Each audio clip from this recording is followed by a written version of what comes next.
ซี่ที่นี่วิถีชาวบ้านและวิถีเรียบง่ายและแสงทองพารวยครับพี่น้องครับวันนี้มาพบกันที่ลานปู่ศรีสุโธแม่ย่าศรีปทุมมานะพี่น้องครับกับบรรยากาศสดๆครับพี่น้องครับอยู่กับพ่อเดือนหลังจากวันที่วันศุกร์เนาะ ใช่ วัน วัน ที่ ที่ 7 7นะครับพี่น้องครับพ่อเดือนให้164ครับพี่น้องครับแต่ออก15 1416เนาะ นะครับ ชื่อว่า141415เนาะสวัสดีครับพ่อเดือนครับ ครับสวัสดีครับ ครับ สวัสดีค่ะ ทั้งช่องพารวยเนาะ ค่ะ ผมทั้งวิธีเรียบง่ายล่ะมื้อนี้ทั้ง3ช่อง ค่ะ ได้มาติดตามแนวทางโชคลาภหรือว่าเราพัฒนา ครับ กับ FC เพื่อมาร้านปู่ศรีสุโธแม่ย่าศรีปทุมมา ครับ ปัจจุบันพวกที่เคยมาขอโชคขอลาภน้ำปูน้ำยาเนาะ ครับ หรือว่าสิ่งสถานที่ศักดิ์สิทธิ์นะครับ ครับ นับถือบูชาคุณงามความดีก็คือมีโชคลาภมื้อนี้จะได้มาขอแนวทางให้ FC ใหม่ ครับ เพื่อจะได้นำไปเสี่ยงโชคในวันที่ 10 วันที่10เนาะ10ถ้าบ่ออกก็คือต้องเลื่อนไปอีกเป็น12เนาะ ครับผม ก็จะได้ก็ขอบารมีปู่ศรีสุโธหรือว่าแม่ย่าปทุมมาสิ่งศักดิ์สิทธิ์อยู่ตรงนี้ก็คงสิดลบันดาลให้พี่น้อง FC ตลอดแล้วเนาะได้อยู่ได้กินได้มื้อนี้มื้อสิ้นไปนำกันเพื่อเพิ่นพาบารมีอยู่เก่งเป็นจริงนั่นแหละสั่นก็เอาก็ไป เตรียมของ หลัง เตรียมของเพื่อ หลังจากงวดที่แล้วพ่อเดือนจุดทูปในตัวนี้ งดก่อนบ่ แม่นครับ งดก่อนก็ได้106เนาะ เพราะงวด ก่อน วันศุกร์ไง นั่นตีได้106แม่นบ่ บ่แม่นหนึ่ง เออ 164 164โอ้ 164 วันศุกร์ได้164มันมาออก15ครับ อืม พ่อเดือนเขียนให้1416ก็เขียนไว้ให้เบิดเนาะ กินให้หมด แต่ว่ารอดออกไปจนได้ รอดตรงกลางพอดีเนาะ ครับ โอ้ย พี่น้องครับ เสียดาย ตามพ่อเดือนไปครับพี่น้องครับไป ไปบูชาปู่ขอพรทำกันขอถามปู่ละมัน ตามตัวแตก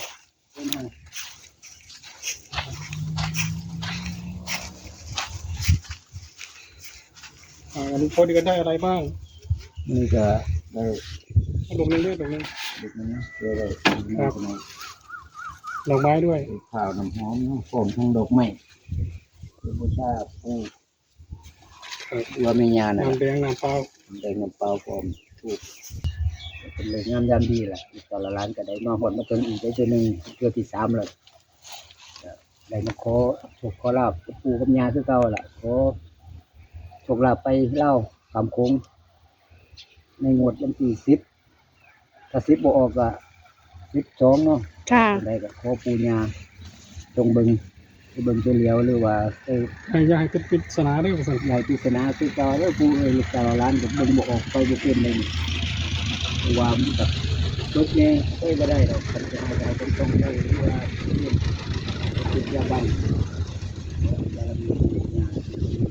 ศักดิ์สิทธิ์จงบันดาลเปิดโชคเปิดดวงเปิดทรัพย์อยู่ในร้านในเป็นจริงเด้อใส่ปู่ย่านั่นล่ะปู่อยู่ตรงนี้เนาะปู่ศรีสุโธแม่ย่าศรีปทุมมาเป็นบันดาลตลอดร้านได้มีอยู่มีกินมีมัดสินขอบารมีสิ่งศักดิ์สิทธิ์เป็นบันดาลสาธุขอจงรับ3โตตรงๆด้วยปู่เด้อมาเจอที่3แล้วเลยโอ้สาธุนี่มีทั้งบักเปล่า ของปู่ย่าเพิ่นมักเนาะ เอาปูญาเป็นมัดเนาะว่าน้ำหอมน้ำดอกไม้ถูกเทียนแล้วมันมาครบมันทุกสิ่งทุกอย่างบูชาดอกไม้เทียนปู่ศรีสุโธหรือว่าแม่ย่าปทุมมาเอาร้านก็ได้เรื่องวันก็ถึงอีกมันนี่มาขอโชคขอลาภขอเลขขอเบอร์นั่นแหละไปขามโค้งฟังเล่าคือเก่าขอปูญานำไปเบิ่งไปเลี้ยวจับใส่ให้ลูกให้หลานได้รับโชครับใจอีกคือเก่าได้เด้อปู่ที่ไหนก็ขอ3ตัวตรงๆได้หมดนี่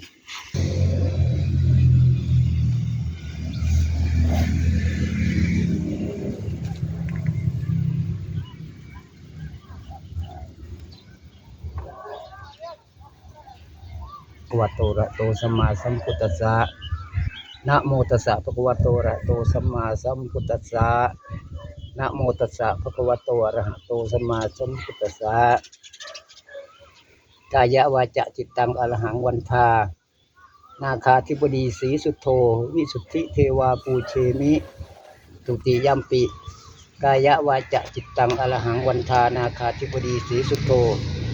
วิสุทธิเทวาปูเชมิตติยัมปิกายวาจาจิตตังอรหังวันทานาคาธิบดีสีสุโธวิสุทธิเทวาปูเชมิสาธุสาธุสาธุเด้อพ่อปู่สีสุโธหรือว่าแม่ย่าปทุมมาอันนี้ก็เป็นมือ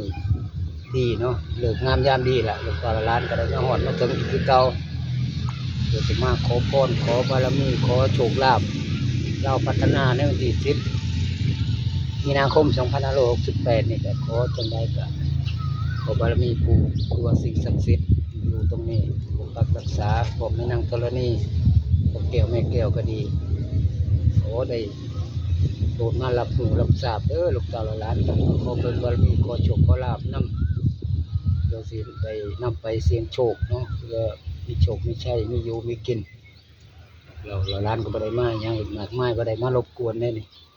มาขอเพิ่งบารมีผู้แก้วตาทิพย์ผู้เก่งเป็นจริงนี่ก็ขอดลบันดาล3ตัวตรงๆเด้อปู่เอ้ยเดี๋ยวล้านได้รับโชครับชัยในงวดวันที่10 มีนาคมถ้า10บ่ออกก็คงสิเป็นวันที่12ก็ปู่ก็จังได๋ก็ดลบันดาลหรือว่านำไป สุข พิ ใส่ จารณาสุขใส่จับใส่ให้ลูกตาหลานได้รับโชครับชัยเด้อขอบารมีปู่นั่นล่ะมันแจ้งเป็นจริงขอสาธุขอ3ตัวตรงๆเด้อ มันมีเขียว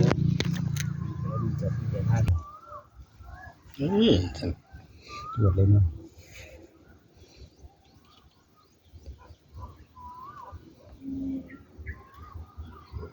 ตอนนี้พ่อเดือนก็ทำพิธีจุดธูปนะคะ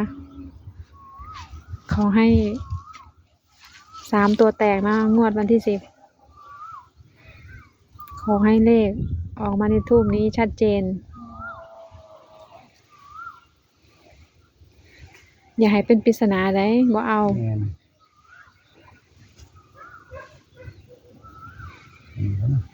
นตั้งนั้นแหละ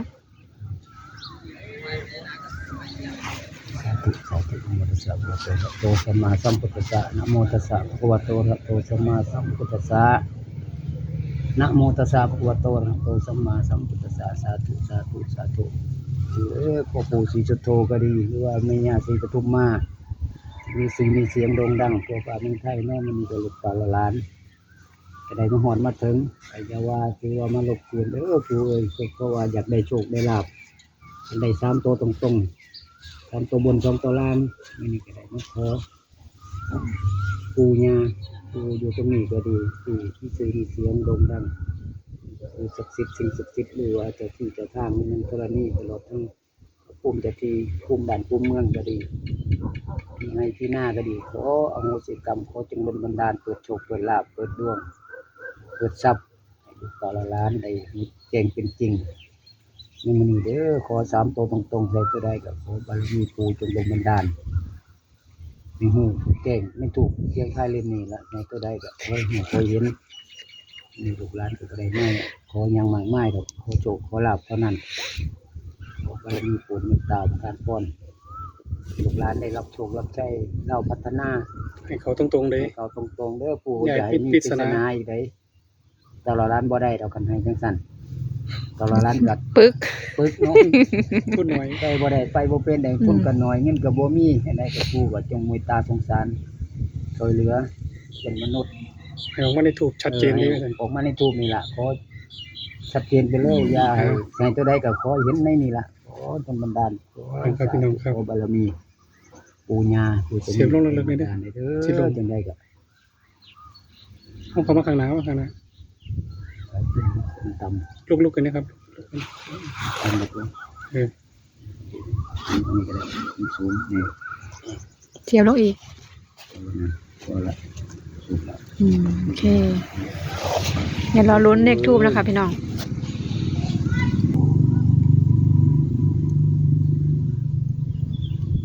นะครับหลังจากพ่อเดือนจุดถูกเนาะเรียบร้อยแล้วเขารอลุ้นไปก่อนจะไป รอรุ่น ก็ต้อง ไปตัวไหน ถามความรู้สึกของพ่อเดือนก่อนเป็นงวดที่3เนาะ วันที่3 มีความรู้สึกจังไดมันเนี่ย ก็มันสึกก็คิดว่าสิได้3โตคือเก่าแล้วมามื้อนี้นี่ มันใจแห้ง คิดไว้หลายมื้อแล้วมันคิดก็คิดนอนคิดอยู่ว่าคันได้มาอีกนี่ คงสามตัวแตกแท้ ตัวแตกแท้เนาะ คิดว่าได้ปูมันคงสิให้อยู่โดนบันดาลให้อยู่ดอกมันสงสารอยู่สมความตั้งใจอยู่ตามที่เคยมา 2-3 เทื่อเนาะ โอ้ ก็คิดในใจมาตอนใดก็คือคิดจังไดก็ได้จังซั่นนะครับ เดี๋ยวเอา FC ฟังเนี่ยหลังจากงวดแรกปุ๊บคน FC เขามาใหม่เนาะ เข้ามาใหม่ งวดแรกพอเดือนจุดใดตัวใด งวดแรกเลยเนาะได้381งวดแรกน่ะงวดมือแรกเลยน่ะ ครั้งแรก ครั้งแรกเลย ครั้งแรกพอเดือนจุดได้ 381 381ที่ออกตัวใดไปตัวนี้ เลขออก8ออก1ยังมันเลยครับเดี๋ยวนะ ของ11บ่ ออก11411ใช่ไหม ออก411เนาะ ครับเพิ่นลองใจเฮา พิ่นก็ให้1ตัวเดียวมื้อนั้นเนาะ มื้อแรกเนาะ แม่น มันก็ลองเบิ่งใจเบิ่งก่อนสิว่าล่ะวะ ครับ ก็เลยให้ตัวหนึงไปก่อนมาเที่ยวสองยังแต่มาขอปูอีกมาจุดธูปอีกจังได้เที่ยวนั้นได้เท่าไหร่ เข้า3ตัวตรงเนาะ เนาะได้ เออ 106 ครับ ปูเพิ่นให้3ตัวตรงๆเลยบัดนี้ก็เลยว่าโอ้ปูนี่เพิ่นก็ช่วยเหลืออยู่ตัว เรื่อง FC ก็มานกันสู้ผู้สุคนอยู่เนาะ สงสารลูกตาเราหลานอยู่ดอกว่าให้ FC เพิ่นได้มีอยู่มีกินอยู่ได้ใช้ได้สอยอยู่เป็นจังบุญญาบารมีเนาะปู่เพิ่นดลบันดาลให้มามื้อได้อีกเมื่อวานเนาะ ครับ เมื่อวาน เมื่อวาน วันศุกร์ วันศุกร์พอเดือนจุดธูปได้ 164 ครับ ก็มาออก15บัดนี้ 15 15ก็ถือว่าหลุดไปเต็มหนึง พอเดือนคือกันไว้เรียบร้อยคือ14ครับ 14กับ16 แต่ว่า15นี่ 15ที่ปล่อยไว้ แต่ว่าทูบแต่กลางเนาะ ที่ถูกแตกกลางมื้อนั้นเนาะ แต่ว่า แต่ดูดีๆเลข6ก็เหมือนเลข5นะ ดูดีๆก็อะไรก็ว่าเลข1แล้วก็เลข5เนาะเบิ่งไปเบิ่งมาก็มันกลายเป็น6พอมัน ครับให้พอเดือนหันหลังไปเบิ่งว่า นี้เนาะจะได้กับ ทำไมคือบ่มีตัวเลข เนาะ 3ตัว มันไม่ให้ ผิดข้าง ไม่ให้ บ่ มิ้นหมุนผิดข้างบ่ เป็นฝนน่ะลูกหลับ รุ่นเลขถูกไปน้องตัวแรก4ตัวที่2 7เนาะไม่7ก็1 คิดแล้วแม่ 7เนาะ คิดว่า 4 7 หายตัวให้เบิ่ง พอเดือนเห็นตัวไหนเนาะเลขถูก โอ้วันนี้ปู่ให้ชัดเจนเลย 47 ปกติ2ครั้งที่เฮามาขอนี่ปู่เราจะให้เป็นปริศนา อันนี้ชัดเจนเนาะ ตัวนี้ชัดเจนเลยคุณแม่เอ้ย เอาเที่ยวนี้ให้ชัดเจนเลยบัดนี้ 47 4วะ รอลุ้นตัวที่3นะคะ 7เป็น7หรือเป็น1ตัวเลข 7ก็ได้1ก็ได้ ตัวที่3นี่นะ ตัวกลาง ตัวกลางเป็น7นี่1บ่เว้ย อันที่ ถ้าบ่7กับ1อ่ะเนาะ ถ้า7หัวจะยาวกว่านี้อยู่นะคิดว่า ใช่มันยังไงไม่รู้เนาะ มาท่าน นั่นครั มั บ นสุดแล้วเลข7แต่ว่ามันนิดเดียวไง หัวมันบ่ยาวคือมื้อนั้นเนาะ ปู่ก็ใจเย็น แล้วโอ้ย ศูนย์บ่นั่นเลขตัวที่3นั่น จะบ่ศูนย์กับเก่าแล้วเนาะ คิดว่าไปเบิ่งนี่เป็น6โอ้ยบ่นะไปว่าโอกาสมา6สูงแล้ว ๆเป็น0 ศูนย์นี่ไอ้มันแม่นบ่ ลุ้น เป็นตัวที่ ตัวที่ 3 3อะไรกันครับพี่น้องครับ 6บ่ อืมแต่มื้อนี้ปู่ให้ชัดเจนแฮงครับพี่น้องค เนาะ รับ บ่มีไก่บ่มีลาวบ่มีหยังเลยให้แบบบ่มีสะดุดเลยนะ ฟังเลย ให้รวดเดียวเลย อาจจะเป็น6 6อีหลี 6 เอียง สวยเนาะ โอ้ยสวยตัวเลขสวยมากเลยพี่น้องครับ 476 แต่ว่า ถ้าบ่ 476 ตัวกลางนี่ เขาบ่7กับ1เนาะ หัวสั้นๆนี่ นั่นเป็นนี่ มันเหมือนครั้งวันศุกร์เลยนะ วันศุกร์จะ เอ เป็ อน เหมือนตัวเลขวันศุกร์เลย อย่างนี้ เออ ถ้าเราจะตีเป็น7หรือจะตีเป็น1 ตัวเลขเดียวกันเลย 7ใช่ไหม7ทำไมหัวสั้นแต่ 7ก็ได้1ก็ได้ แล้วแต่ FC จะพิจารณาเอาเนาะ นิ่งก็ได้ด้วยน่ะ 1ก็ได้ มี เพ ว่า ราะว่ายัง พ ไง อ วิ มัน ธี เนาะ เรียกง่าย ผมว่า476เพื่อนไหนตรงๆแล้วล่ะ ก็ว่ากวางสั่นเลยล่ะบ่จะว่า1นี่บ่ตีเดี๋ยวกี่ว่า7เลยล่ะ476เลย โอ้ทูบ สามโตวเลย3โต ขาวบริสุทธิ์เลย เนาะ ชัดเจน บริสุทธิ์บ่มีสะดุดบ่มีอิหยังเลยเนาะให้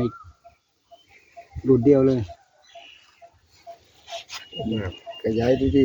ๆงามๆๆหลายๆเอ้ย มันจะมาเทื่อที่สามแล้วได้ก็ มีแตกมีหยังไงบ่ บ่มีเลยบ่ อื มีเลย มถือว่าแกให้โอ้ครั้งงวดที่สามชัดเจนเลยพอเดือนออกมานิดนึง ดึงกัน ดูวินาทีโค้งสุดท้าย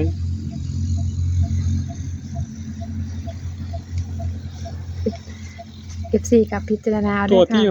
ตรงก ตัว ลาง สุดท้ายนี่เลข6จะไว้ปฏิปต่อกันสมบูรณ์เท่าไหร่ ใช่ น่าจะเป็น5ได้ไหม ไม่อันนี้ปฏิดประต่ออยู่6อยู่ บ่ อืม ดูดีๆดูดี 6ติดอยู่ไม่เหมือนครั้งที่แล้ว ตรงมันวงกลมน่ะมันจะไม่ติด ดูดีๆก็เหมือน5เหมือนกันนั่นน่ะ ไม่สุดเหมือนกันนะ ใช่ เออลงบ่สุดครับ มันขาดตรงนั่นน่ะตรงโค้งอ่ะ กับกระดาษมาให้พอเดือนเขียนสรุปเลย พื้นที่ขนาดอยู่เตี้ยงเนาะ ให้พอเดือนสรุปให้ฟังอีกครั้งหนึ่งนะครับพอเดือนสรุปให้ฟังหน่อยครับ เนาะมื้อนี้ก็ได้มาหาปู่ศรีสุโธพ่อปู่ศรีสุโธแล้วก็แม่ย่าศรีปทุมมาเพื่อมาขอแนวทางโชคลาภไปเล่าพัฒนาในวันที่10เนาะถ้าหากว่าได้ยินข่าวว่า10บ่ออกก็คือต้องเลื่อนไปเป็นวันที่12เด้อพี่น้อง FC ที่ติดตามช่องวิธีชาวบ้านเนาะหรือว่าวิธีเรียบง่ายพร้อมทั้งแสงทองพารวยล่ะได้ก็ถ้าออกวันที่10ก็คือแนวทางก็คือ476นี่แหละ476ปู่ย่าเพิ่นให้หรือว่าเป็น475ก็ได้เพราะว่าตัว4ตัว7ตัวกลางนี่คันบ่7ก็แม่นบ่โอ้ตัวท้ายเนาะเป็น5เนาะคันบ่5ก็6เพราะว่ามัน ตรงวงกลมมันขาดเนาะ แต่วง ตรงหัวเพิ่นน่ะหัวเด็ก ขาด โค้งมันขาด คือหัวมันบ่ จ้ะ บ่ถึงกันเนาะ อ่ามั มันก็ขาดช่วงจังซี่นะก็อาจจะเป็น5ก็ได้ดีนะ ก็เลยว่าเขียนไว้ให้ เพื่อ FC เนี่ยนำไปพิจารณาเบิ่งลองใส่ดุลพินิจช่วยกันเบิ่งว่ามันสิเป็นตัวใดเนาะผมเองก็ได้ตัดให้47เนาะ47แล้วก็46แล้วก็7649นี่ก็ยัน6มันกลับหัวขึ้นเป็น9ก็เลยเขียน49ให้นำตัวหนึงเนาะทางหนึงก็ FC ก็อย่าว่าหลายเนาะก็ อย่า FC ว่าห ก็ ลาย พิ เนาะ จารณาเอาเนาะมัก พิ ตัว จาร ใด ณา ก็ เองมักตั จ้ะ วใดก็เลือกซื้อเอาคัดซื้อเอา จ้ะ หรือบ่มักก็ผ่านไปก็บ่เป็นหยังก็ถือ ค่ะ ว่าเป็นแนวทางให้ ค่ะ พี่น้องให้ FC ลองไปพิจารณาซอยกันเบิ่งเพื่อเป็นไปได้ผู้คงสิโดนบันดาลให้ตามตัวตรงๆก็บ่แน่เป็นเพียงแนวทางสำหรับขอ FC ผู้ติดตามช่องวิธีชาวบ้านเนาะวิธีเรียบง่ายแสงทองพารวยผู้ที่ให้กำลังใจ ติดตามแนวทางให้ FC มาโดยตลอดขอขอบคุณทั้ง3ช่องที่มามื้อนี้ขอขอบคุณ FC ทุกท่านที่ให้กำลังใจแล้วก็ติดตามกดไลค์กดแชร์ให้กำลังใจเป็นแน่เด้อทั้ง3ช่องใส่ FC ล่ะผู้ที่ติดตามหรือว่าให้กำลังใจมาเพื่อสิได้หาแนวทางให้ FC ล่ะเพื่อนำไปศึกษาหรือว่าไปวิเคราะห์เบิ่งเพื่อเป็นไปได้ ครับ ผมเองก็บ่ได้ฮู้ได้ว่ามันสิออกหรือบ่ออกเนาะ ผมเองก็ผมก็ได้แต่ภาวนาขอปู่เพิ่นนี่แหละปู่ศรีสุโธหรือว่าแม่ย่าศรีปทุมมาที่เพิ่นผ่านมาก็ถือว่าปู่เพิ่นก็เมตตาสงสารอยู่ให้แน่เนาะเพิ่นก็ได้แม่นของเพิ่นอยู่ดอกก็ถือว่าเพิ่นให้ตรงๆอยู่เลยได้มาฮอดมาถึงเพิ่นอีกได้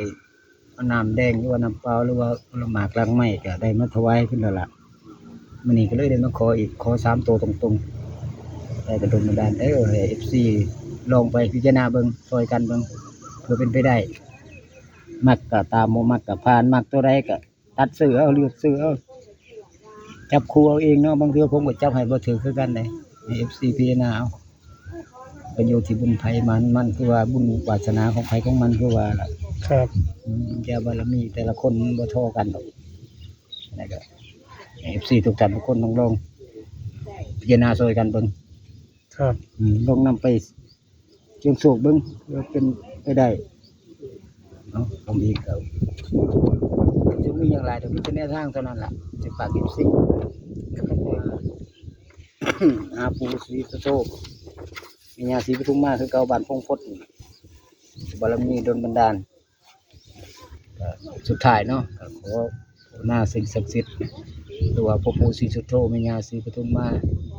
หรือว่าพระภูมิเจ้าที่อยู่ตรงนี้ครับจงนำไปดลบันดาลให้ FC ทุกท่านทุกคนได้รับโชครับชัยเด้อในวันที่10เนาะเป็นเล่าพัฒนาขามโขงแต่ว่าคันบ่ออกก็ต้องเลื่อนไปเป็นวันที่12มีนากับบ่แน่ใจว่าสิออกหรือบ่ออกวันที่10คันบางคนก็ว่าเลขมันบ่ออกวันที่10ถ้าบ่ออกก็คือเลื่อนไปเป็นวันที่12แต่แนวทางก็คือ476 ครับ หรือ475ก็ได้เนาะเพราะว่าตัวเลขมันก็บ่ชัดเจนปานใดตัวท้ายมันอันว่า6ก็ได้ว่า5ก็ได้ ครับ FC เดือนหน้าซอยกันเบิ่งก็ขอให้ทุกท่านทุกคนที่ติดตามช่องทั้ง3ช่องมื้อนี้ก็ขอให้เพิ่นได้รับโชครับชัยได้รับโชคก่อนใหญ่ในวันที่10หรือ12นี่ล่ะขอบารมีปู่ศรีสุโธย่าปทุมมาหรือว่าสิ่งศักดิ์สิทธิ์ดลบันดาลให้เด้อให้เพิ่น ครับจะมาตาม ให้หมดหนี้หมดสินให้ได้อยู่ได้กิน ก็จะมาตามเรื่อยๆเนาะพอเดือน ก็ เนาะ จะมาตามเรื่อยๆแหละยังไงก็ปูเพิ่นก็คงสิโดนบันดาลให้อยู่ดอกให้เฮาได้บ่มีอยู่มีกินเนาะบ่ได้ลูกหลานเห็นลูกเต่าไปเราโรงเรียนบ่ได้ใช้ได้ซอยไปขอบารมีปู่นั่นล่ะปู่เพิ่นฮู้ปู่เห็นปู่เก่งเป็นจริงเนาะผมเองก็ขอภาวนาปู่จงโดนบันดาลให้ทุกท่านทุกคนมันปังๆเฮงๆเด้อสาธุ ครับ ค่ะสวัสดี เข้า ค่ะ 3ตัวตรงๆเด้อปู่เอ้ยย่าเอ้ย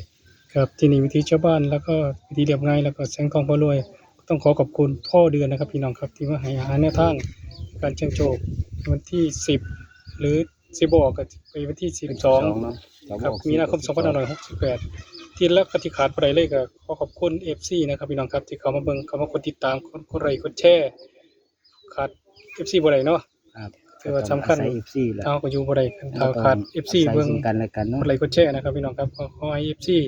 3ตัวตรง ตามตัว ๆงวดนี้จัดเต็มพ่อเดือนบอกว่าจัดเต็ม อย่าเติมเลยมัน ครับสวัสดีครับ สวัสดีค่ะ ปังๆเด้อทุกคน